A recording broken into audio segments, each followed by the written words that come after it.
With the increase of populations on the coast, Addie Hinkle is reporting live from Charleston, South Carolina to create awareness to boat safety. Hi, my name is Bill Elliott. I'm a boat salesman at Hinkle Marine.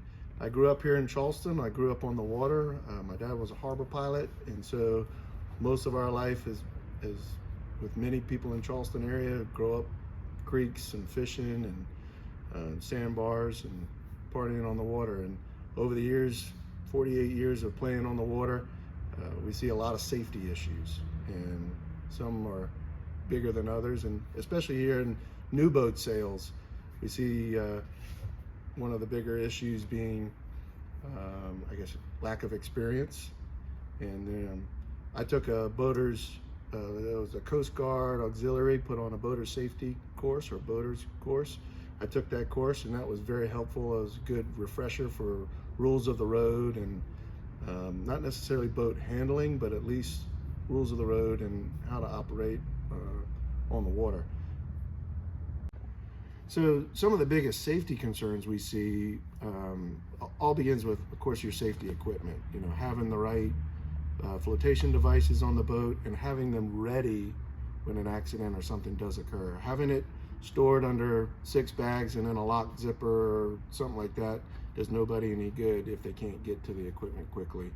And when things go bad on the water, they go bad fast, and they get really complicated and scary fast. So you need to make sure your equipment is up to date, your fire extinguisher has a good charge, your flares have the proper or aren't out of date, and that everything, that safety equipment, flotation devices are all accessible in an emergency. The other big thing, and the most common, is boat handling.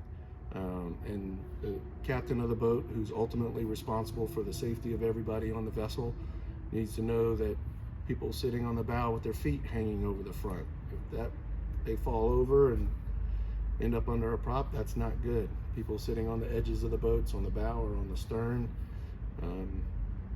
rarely works out when things go bad. Also, kind of the other problem you see in marinas and in boat landings is people try to power out of a problem. They realize they're going to hit something, and instead of just kind of stopping and letting things come to rest where they are, they try to hit the gas either forward or reverse, and they take a minor problem and make it a major problem. And that happens a lot with inexperienced boaters. Also, kind of rules of the road. Left side, right side of the channels, getting out of the way of larger vessels when you're a smaller vessel, understanding which sailboats have right of way over others is a common one. And then lastly, the number one issue in my mind is alcohol. People lose their ability to make good decisions when they're impaired by alcohol. We all love being on the water, and we all enjoy a good drink, and it's all a lot of fun on the water.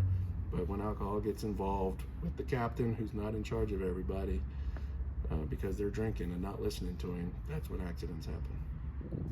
Hi, my name's Jack McKenzie. I'm 19. I'm from Charleston, South Carolina, and I've grown up here on the water. I've been on boats almost my whole life. Recently I've started working on boats, and while it is super fun to live your life on the water here in Charleston, it can also be super dangerous. And I think people need to remember that there is a lot that can go wrong, and you need to keep safety at the top of your head the entire time while boating. So while many people might think that the younger generation of boaters is responsible for most of the accidents on the water, it is possible for younger people to cause accidents on the water. However, recently, with the influx of people moving to Charleston, what I see is older people who are not required to get any kind of license to operate a boat. And while they do have a license to operate a car, it's a lot different, and they don't take any courses, so they've never done it before, which isn't their fault, but sometimes they're not willing to learn and will buy a boat with a large motor on it or something, and they have no idea how to operate it. And I see a lot of people putting other people at risk while trying to help them at boat ramps and landings all across the area.